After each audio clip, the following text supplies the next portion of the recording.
First ever factory outlet Mukinda Jewelries, KBHP, Somajiguda, Suchitra, Hanmakonda, Kottapet, Chandanagar, Khammam. నమస్తే రమ్గారు. నమస్తే జయ. రమ్గారు, నాగుల చవితి మనం ప్రతి సంవత్సరం మాట్లాడుకుంటూనే ఉంటాము. మరొకసారి దీపావళి పండగ వెళ్ళాక కార్తీక మాసంలో శుద్ధ చవితి నాడు నాగుల చవితి వస్తుంది. సర్పారాధన భారతదేశంలో చాలా ముందు నుంచే ఉంది. సర్పాన్ని చంపకూడదు, చంపిన సాంగంగా అంత్యక్రియ చేయాలి. అవును, లేకపోతే సర్పదోషం తరాల వెంబడిస్తుంది, తరాల వెంబడి వచ్చేస్తుందని చెప్తారు. ఇప్పటికీ మనం నమ్ముతాం. ఆలోచనలోనే ఉంటాం. జాతకాలు చూసినప్పుడు దోషాలని జాతకం చూపించగానే సర్పదోషం ఉంది, నాగదోషం ఉంది అని చెప్తారు. సాధారణంగా నాగదోషం అంటే వివాహం ఆలస్యం, సంతానం ఆలస్యం. పిల్లల్లో నాగదోషానికి చెవిలో చీంబడుతుంది, పిల్లలు కింకగా దుఃఖంగా ఉంటారు, ఏడుస్తూ ఉంటారు. అందుకని ఈ సర్పదోషాలు లేకుండా ఉండటం కోసం ముందు నుంచి పుట్టలో పాలు పోయటము అనే విధానాన్ని పాటిస్తూ ఉంటారు. మనం శ్రావణ పంచమి నాగపంచమిగా చేస్తాం, నాగుల చవితి చేస్తాం, స్కంద షష్ఠి చేస్తాం, స్కంద సుబ్బారాయుడు షష్ఠి, సుబ్రహ్మణ్య షష్ఠి అది చేసుకుంటాం. ఏదైనా ఒక్కసారైనా తప్పకుండా నాగారాధన చేయాలి. సంవత్సరంలో ఇవే 3 సార్లు కనపడతాయి మనకి కదా, ఆ పంచమి, ఈ షష్ఠి, ఈ చవితి. నాగుల చవితి చాలా ప్రఖ్యాతంగా కనిపిస్తుంది. ఈ చవితి నాడు ఏంటంటే మన సమీపంలో ఎక్కడైనా ఈ పుట్టలో పాలు పోయటం, పుట్టలో కొంతమంది గుడ్లు అవి కూడా వేస్తారు, వాళ్ళ వాళ్ళ విధానాన్ని ప్రకారం. ఈ పాలు పోయటానికి సాంగంగా ఒక పద్ధతి ప్రకారం చెప్తారు. ఆ పుట్టలో సర్పం ఉంటుంది, ఉండదు, ఉందో లేదో అవంతా మనకు తెలియదు. ఈ పుట్టలో పాలు పోసి రావాలి.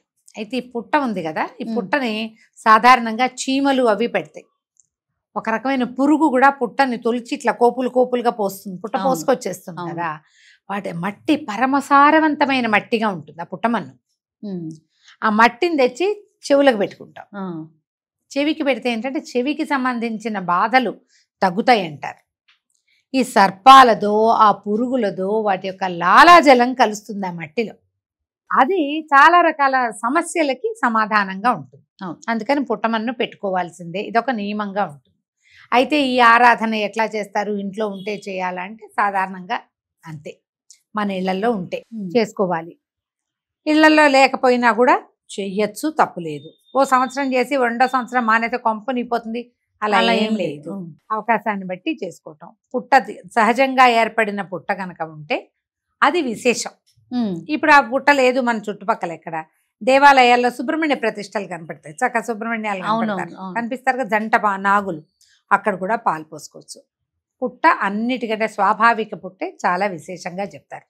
చవితి నాడు పుట్టలో పాలు పోసి, ఈ పాలతో పాటు ఏం చేస్తారు, చిన్న గ్లాసు ఆవు పాలు, ప్యాకెట్లు పట్టుకెళ్ళకండి దయచేసి. ఏదైనా గిన్నెలోనో అట్లా ప్యాకెట్లో నుంచి కాకుండా మనం ఆవు పాలు కనుక దొరికితే మంచిది. ఇంకో దారి లేదు, ఇక అవే.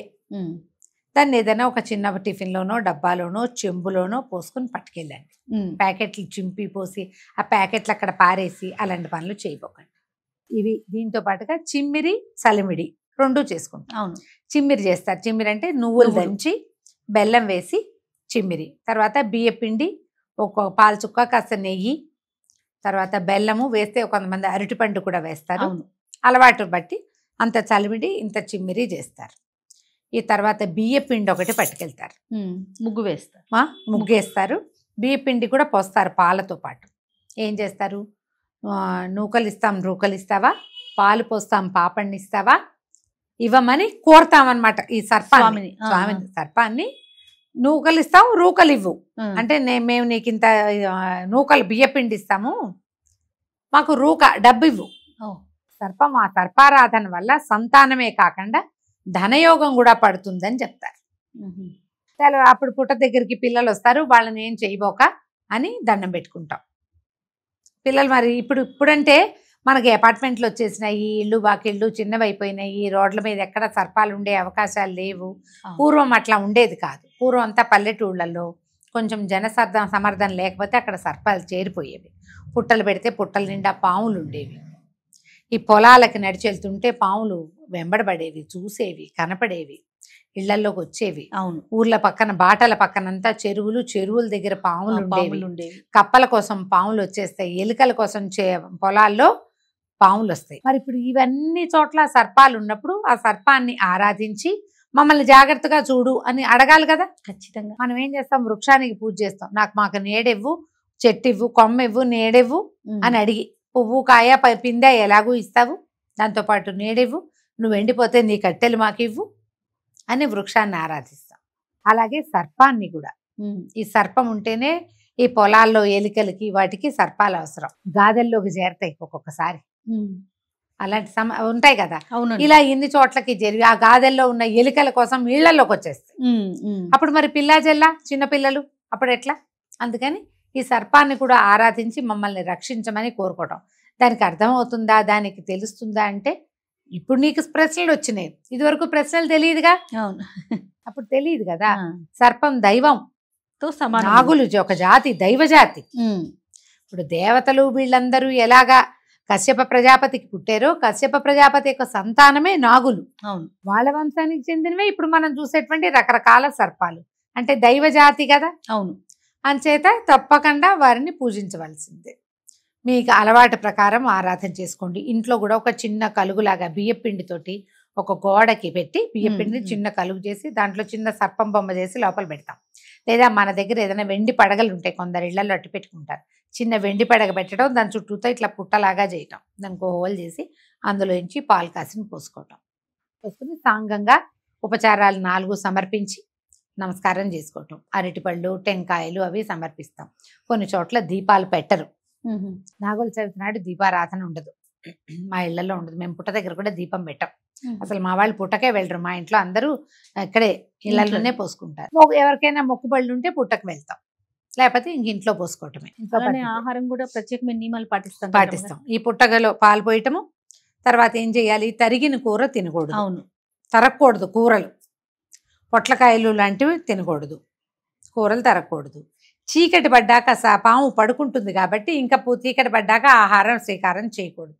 పలహారాలు అవి ఇవి నవలరు. ఈ చిమ్మిరి చలిమిడి పెడతారు కదా నివేదన, అవి ఇంతంత చేయరు, బాగా అంతంత చేస్తారు.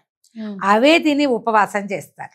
రోజంతా చిమ్మిరి చలివిడే తిని పంచమి నాడు భోజనం చేసే విధానం కూడా కనపడుతుంది. మా వాళ్ళు పగలు భోజనం చేసి రాత్రి ఉపవాసం చేస్తారు కొంతమంది. అది మధ్యాహ్నం భోంచేయచ్చు, ఏదో పప్పు, ఆకుకూర పప్పు అలాంటివి వండుకుంటాము, ఉడకబెట్టే కూరలు ఏమన్నా చేసుకుంటాం. ఈ తరిగే రకం బెండకాయ, వంకాయ, తర్వాత ఏంటి దొండకాయలు, ఇవన్నీ వద్దు. ముక్కలు తరిగేవేవి లేదు, ఉల్లిపాయలు తరగటాలు అవి చేయకూడదు. ఉల్లిపాయ అసలు లేదు, ఉల్లి వెల్లుల్లి లేవు, పూజ చేసుకున్నాం కాబట్టి. ఈ వంట ఆకుకూర, మజ్జిగలో కొంచెం పోపు వేసుకోవటము అలాంటివేవో చేసుకుని తినేస్తాం. రాత్రి ఇంకా భోజనం లేదు, మర్నాడు పొద్దున మామూలుగా భోజనం చేసుకోవచ్చు. మేము ఈ విధానం చొప్పున పాటించుకుని ఈ చవితికి గనక పాలు పోస్తే పిల్లల్లో అనారోగ్యాలు తగ్గుతాయి. వంధ్యాదోషాలు ఎవరికైనా సంతానం కలకపోతే ఆ సమస్యలు తీరుతాయి. పిల్లలకి చెవి ప్రాబ్లమ్స్ ఏవైనా ఉంటే, హీరింగ్ ఇష్యూస్ ఉంటాయి కదా, అవి తగ్గుతాయి. వివాహం లేట్ అయ్యే వాళ్ళు కూడా ఇలాగా సర్పారాధన లక్షణంగా చేసుకోవచ్చు. నాగుల చవితి విశేషమైన పర్వదినం కాబట్టి మీకు ఎట్లా కుదిరితే అట్లా దేవాలయానికి వెళ్ళి పెట్టుకుని చేసుకుంటామంటే అక్కడైనా చేసుకోండి. పుట్ట ఎక్కడైనా అందుబాటులో ఉంటే అక్కడికి వెళ్ళచ్చు.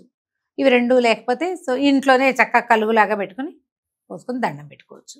మీ అవకాశాన్ని బట్టి చేయండి. ఉదంకుడి నాగస్తోత్రము, తర్వాత ఏమో ఉదంకుడు చేసినటువంటి సంస్కృత భారతంలో ఉన్నటువంటి ఆ స్తోత్రాలు చాలా విశేషమైనవి. నవనాగస్తోతి ఒకటి ఉంది, అది కూడా చాలా బాగుంటుంది. వీటిలలో ఏదో ఒక స్తోత్రాన్ని చదువుకోండి, మంచిది. సంతోషం. నమస్తే. నమస్తే జయ.